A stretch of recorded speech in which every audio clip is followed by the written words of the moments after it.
Today we're going to talk about dizziness.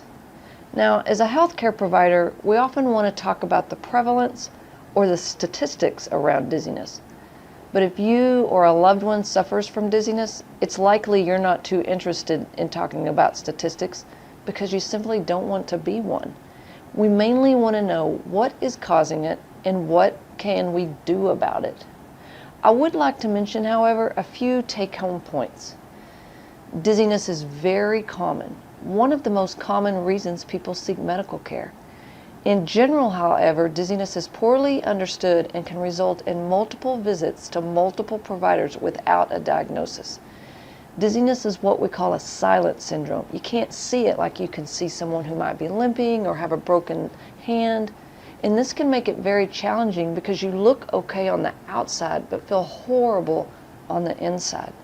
As found by the Vestibular Disorders Association in a 2011 survey of over 1,000 people who suffered from dizziness, it was found that the average number of providers seen is 5.5 if the inner ear isn't considered a possible cause in the initial visit.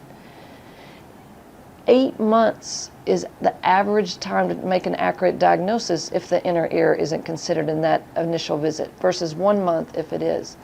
These numbers are important because it reflects how poorly understood dizziness is, and the primary goal of this e-class is to educate you so that you can help your healthcare providers help you. Empowering you through education is the first step to your recovery. So let's begin. Well, dizziness is a vague term. It takes on a variety of meanings, and the word itself doesn't provide enough information to know what is causing it. So it's important to further define your dizziness, which is what we will discuss today. We'll start by categorizing your dizziness.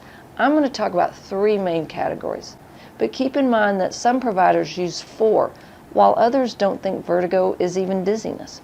So here's the way we look at it. Vertigo is a type of dizziness. So you start with dizziness and vertigo. But it does have unique and specific characteristics, which is a whirling or spinning sensation. If you have whirling or spinning sensations, it's important to note if the environment or the room is spinning around you or if it's more of a feeling inside your head, or you may have both. So vertigo is a whirling or spinning sensation. The second category is lightheadedness. If you feel lightheaded, it's important to note if you feel faint-like you might pass out but don't. Some people still feel lightheaded but not faint-like. They may actually describe their lightheadedness as a falling sensation, like falling through the floor, or even a whole body heaviness. If this is the case, there could be a component of anxiety, especially if you have tingling or numbness around your mouth or in your fingertips when it occurs. Now, you could feel a faint-like dizziness with anxiety if your anxiety is causing you to hyperventilate, like taking short breaths. Keep in mind that some resources will mention anxiety as an actual type of dizziness. In our clinic, we don't.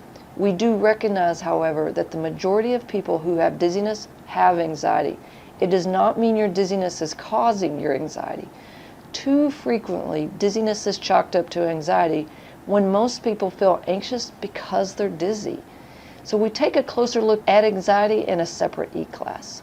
As for dizziness that makes you feel faint-like or lightheaded, and it's related to lying down, to sitting up, into standing, or bending over and coming upright, it's most commonly caused by a vascular or blood pressure issue. It's important that your blood pressure be checked in a variety of positions, from lying down to sitting to standing. If your blood pressure drops 20 millimeters of mercury for the top number or 10 on the bottom number, this is called orthostatic hypotension.